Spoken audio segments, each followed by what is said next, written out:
तीसरा अध्याय भक्ति के कष्ट की निवृत्ति।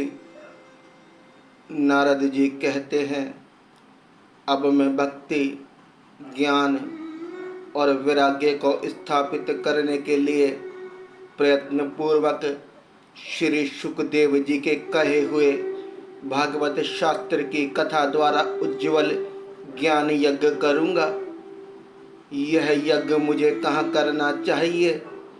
आप इसके लिए कोई स्थान बता दीजिए। आप लोग वेद के पारगामी हैं, इसलिए मुझे इस शुक शास्त्र की महिमा सुनाइए। यह भी बताइए कि श्रीमद्भागवत की कथा कितने दिनों में सुनानी चाहिए और उसके सुनने की विधि क्या है? सनकादिक बोले, नारद जी, आप बड़े विनीत और विवेकी हैं। सुनिए, हम आपको ये सब बातें बताते हैं। हरिद्वार के पास आनंद नाम का एक घाट है। वहाँ अनेकों ऋषि रहते हैं तथा देवता और सिद्ध लोग भी उसका सेवन करते रहते हैं। भांति भांति के वृक्ष और लताओं के कारण वह बड़ा सघन है और वहाँ बड़ी कोमल नवीन बालू बिछी हुई है। वह घाट बड़ा ही सुरम्य और एकांत प्रदेश में है। वहाँ हर समय सुनहले कमलों की सुगंध आया करती है। उसके आसपास रहने वाले सिंह, हाथी आदि परस्पर विरोधी जीवों के चित्त में भी वैर भाव नहीं है। वहाँ आप बिना किसी विशेष प्रयत्न के ही ज्ञान यज्ञ आरंभ कर दीजिए। उस स्थान पर कथा में अपूर्व रस का उदय होगा। भक्ति भी अपनी आँखों के ही सामने निर्बल और जरा जीर्ण अवस्था में पड़े हुए ज्ञान और वैराग्य का साथ लेकर वहाँ आ जाएगी। क्योंकि जहाँ भी श्रीमद्भागवत की कथा होती है, वहाँ ये भक्ति आदि अपने आप पहुँच जाते हैं।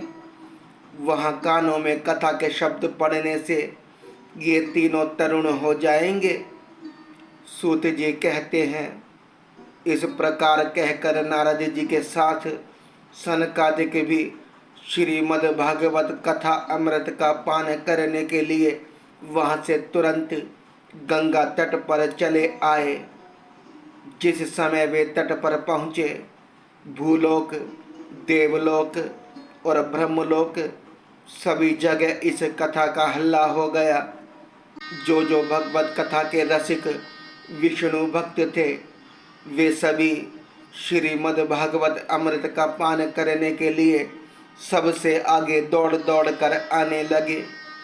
भृगु, वशिष्ठ, च्यवन, गौतम, मेघातिथि, देवल, देवराट, परशुराम, विश्वामित्र, शाकल, मार्कंडेय, दत्तात्रेय, पिप्पलाद, योगेश्वर व्यास और पराशर, छायाशुक, जाजली और जहू आदि सभी प्रधान मुनिगण अपने अपने पुत्र, शिष्य और स्त्रियों समेत बड़े प्रेम से वहाँ आए। इनके सिवा वेद, वेदांत, उपनिषद, मंत्र, तंत्र, 17 पुराण और 6 शास्त्र भी मूर्तिमान होकर वहाँ उपस्थित हुए।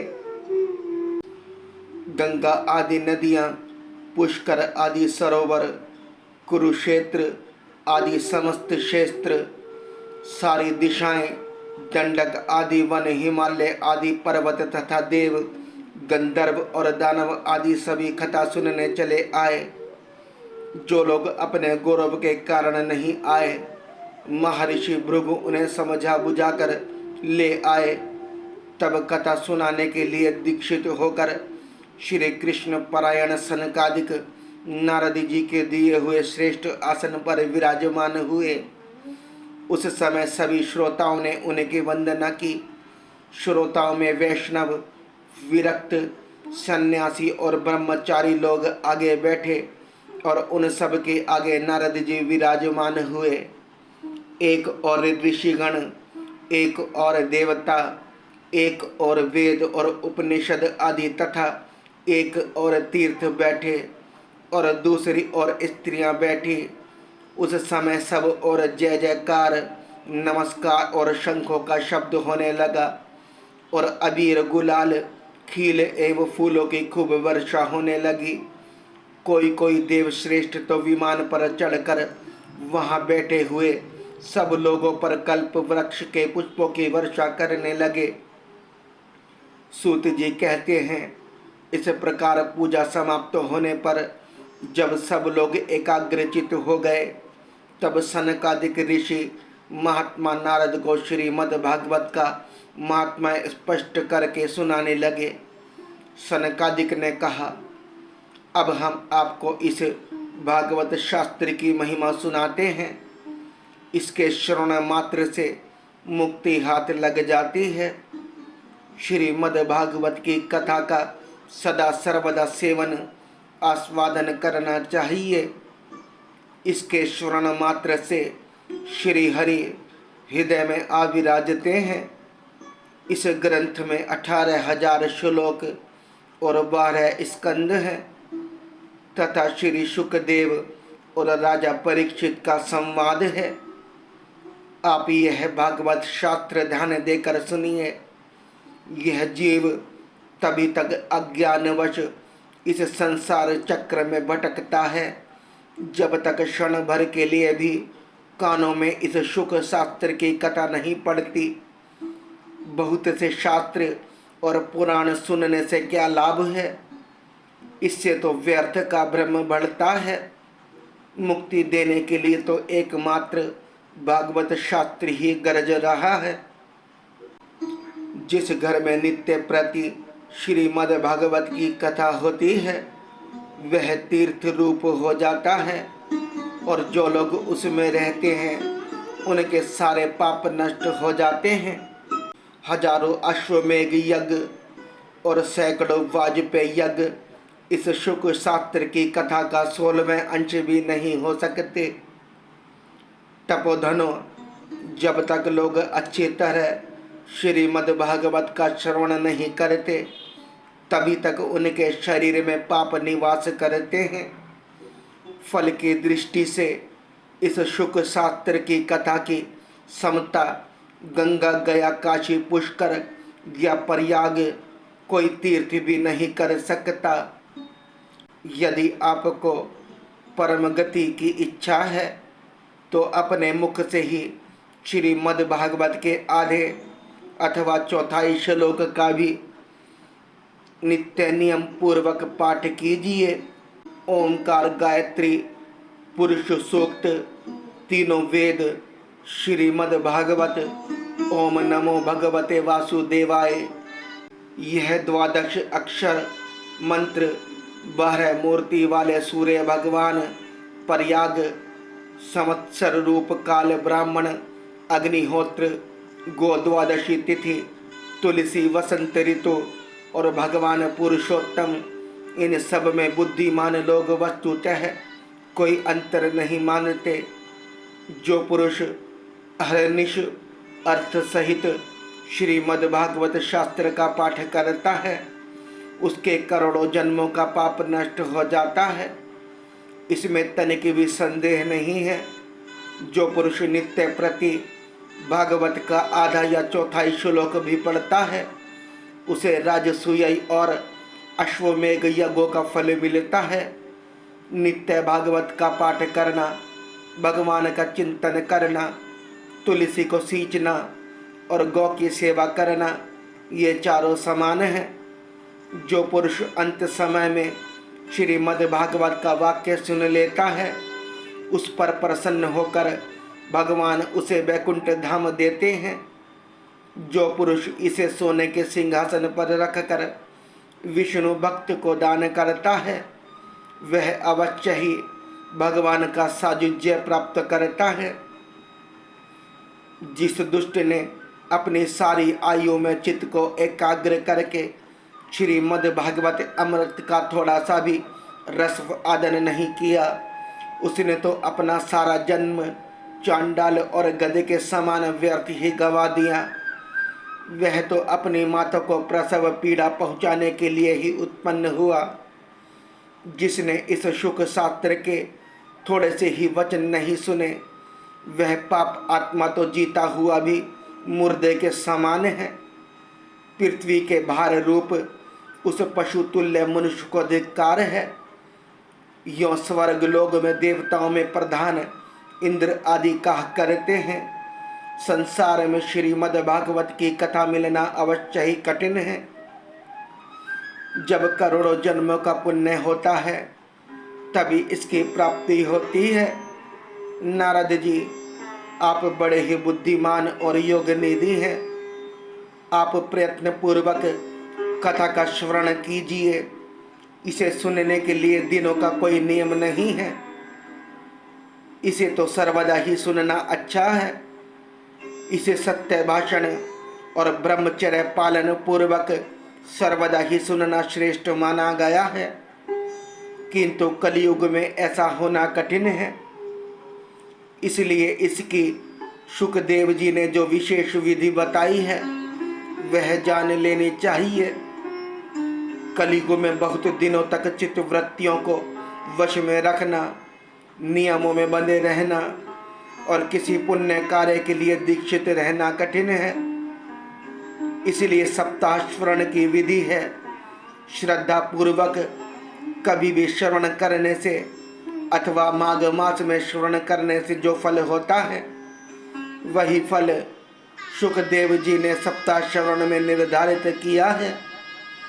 मन के असंयम, रोगों की बहुलता और आयु की अल्पता के कारण तथा कलयुग में अनेकों दोषों की संभावना से ही सप्ताह श्रवण का विधान किया गया है। जो फल तप, योग और समाधि से भी प्राप्त नहीं हो सकता, वह सर्वांग रूप में सप्ताह श्रवण से सहज में ही मिल जाता है।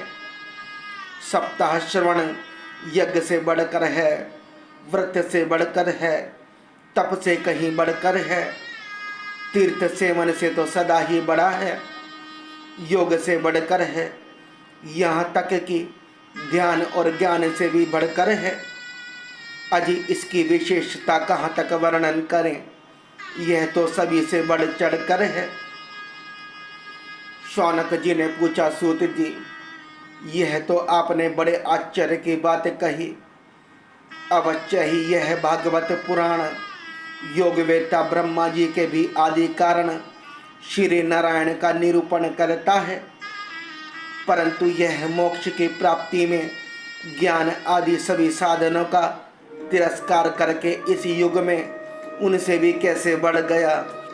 सूत जी ने कहा, शौनक जी, जब भगवान श्री कृष्ण इसे धराधाम को छोड़कर अपने नित्य धाम को जाने लगे, तब उनके मुख रविंद से 11 स्कंद का ज्ञान उपदेश सुनकर भी उद्धव जी ने पूछा।